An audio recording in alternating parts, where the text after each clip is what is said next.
Ukraine urged civilians near the northeastern front line to evacuate on Thursday as Russia ramped up an assault to capture territory already once seized during the conflict. Kupiansk and the surrounding areas of Ukraine's Kharkiv region were recaptured by Kiev's forces last September, but Moscow has since pushed back into the region. Given the difficult security situation and the increasing amount of shelling by Russian terrorist forces in Kupiansk community, you have the opportunity to evacuate to a safer place, the city administration said, naming 37 settlements wedged between the town and Russian lines. It said residents could evacuate to Kharkiv, some 56 miles, 90 kilometers, west, where they would have the option to move to safer regions, urging children, the elderly and the sick to leave. Do not neglect your safety and the safety of your loved ones, it said.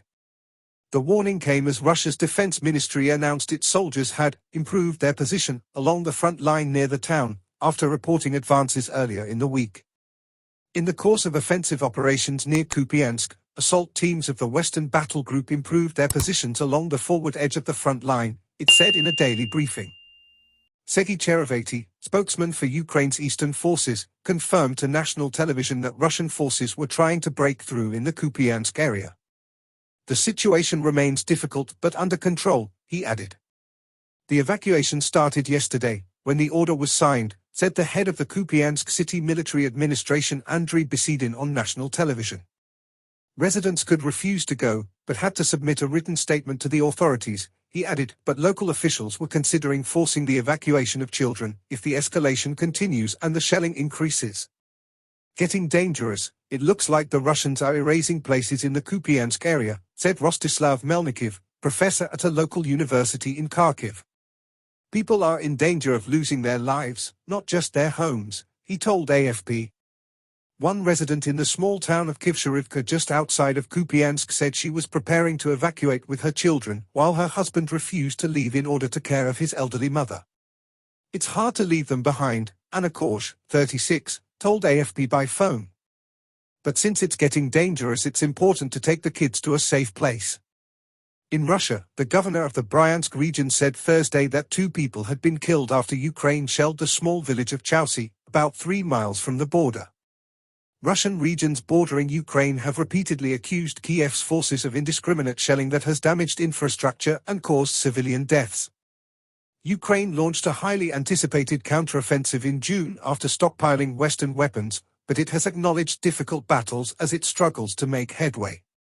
Moscow said earlier Thursday it downed 11 Ukrainian drones nearing the Crimean Peninsula and 2 headed for Moscow, in the latest wave of attacks targeting Russia and Russian-held territory.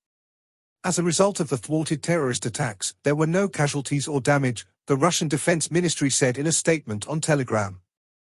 Drone attacks: Moscow was largely spared in the early months of the war, but the number of drone attacks on the capital has risen in recent months, with the city targeted multiple times this week. 2 people were killed after Ukraine shelled a small village in the Russian border region of Bryansk that has seen regular shelling and drone strikes, the regional governor said. Meanwhile, in the Russian-occupied territory of Nova Kakhovka 1 person died and 1 was wounded in Ukrainian shelling, the Moscow-backed administration said on Telegram. Ukrainian President Volodymyr Zelensky warned last month that war was coming to Russia and that the country's symbolic centers and military bases would become targets.